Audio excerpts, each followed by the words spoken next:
RTL autour du monde, la destination. Bonjour Michael Canitro. Bonjour. Vous êtes DJ, alors vous faites le tour du monde avec votre musique et vos platines.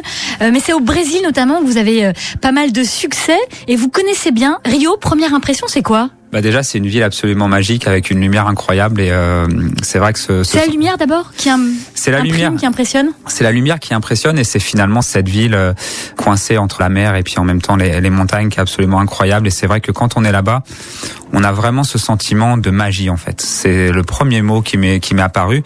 C'est une ville comme ça coincée entre la mer et la montagne et c'est aussi une foule du monde un peu partout. Oui, totalement. C'est une ville de mélange, une ville totalement cosmopolite et c'est vrai que moi, en tout cas, je me suis vraiment finalement senti comme à la maison tout de suite. Même si c'est assez dépaysant, c'est clair que c'est une ville qui est assez exotique, mais on s'y sent bien, on est tellement bien reçu, les gens sont tellement accueillants qu'on s'y sent comme à la maison. Alors c'est vrai que c'est une ville de contraste. On l'a dit, il y a les plages, il y a cette forêt qui donne un côté très vert et qui contraste avec l'urbanisation de Rio. Il y a quand même un parc national sur la commune de Rio. C'est aussi évidemment le foot, mais la musique et la fête, ça fait partie de ce qui fédère les Cariocas. C'est la capitale mondiale de la fête. Pour de multiples raisons, il y a des événements qui s'y produisent tout au long de l'année, des occasions multiples de sortir et de s'amuser. Les deux principaux qu'on pourrait retenir, c'est bien évidemment le 31 décembre, qui est un des plus fous avec des millions de personnes sur la plage de Copacabana qui sont tous en blanc et puis tout se passe sur la plage le 31, c'est incroyable. Bah oui, parce que c'est vrai qu'il faut quand même le préciser que c'est l'été là-bas du coup le 31 décembre, donc les gens ils sortent sur la plage de façon assez spontanée et en particulier sur cette plage de Copacabana qui est totalement mythique. Un dress code qui est le blanc en fait, voilà, un signe de purification et pour rentrer dans une bonne année de façon positive. Rio, c'est la capitale de la fête et de la musique aussi parce que c'est la samba qui est née dans les faubourgs de Rio. Qu'est-ce qu'on écoute comme musique ? Qu'est-ce qui fait danser les Cariocas ? On écoute un peu de tout. Il y a plusieurs quartiers. C'est vrai que il y a plusieurs différences selon les quartiers.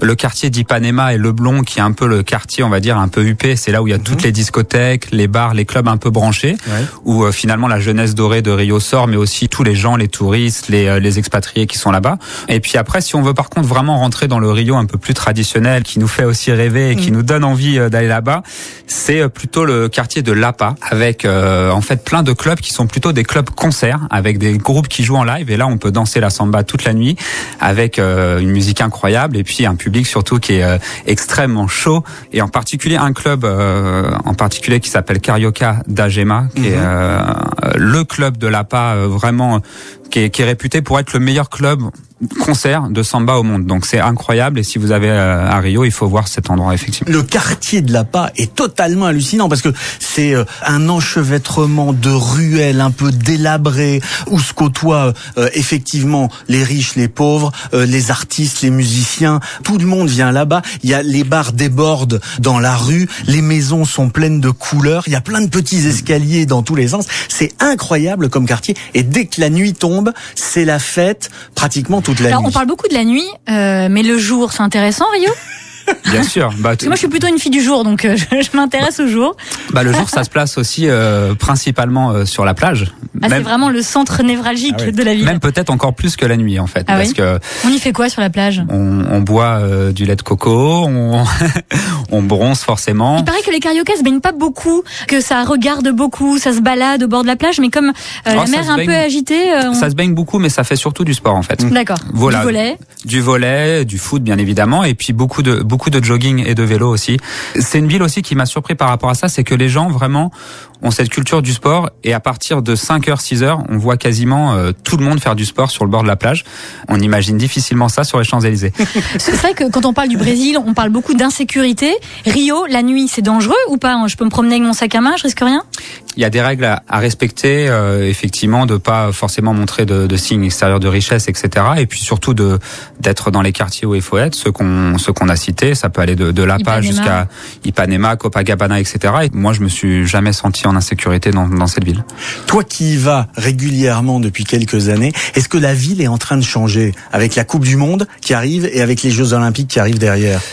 La ville a changé clairement. Elle se modernise déjà, de l'aéroport jusqu'aux hôtels. En fait, tout se modernise. C'est vrai qu'il y avait quand même des efforts à faire à ce niveau-là. Et là, je pense qu'ils vont être totalement prêts pour les grands rendez-vous à venir.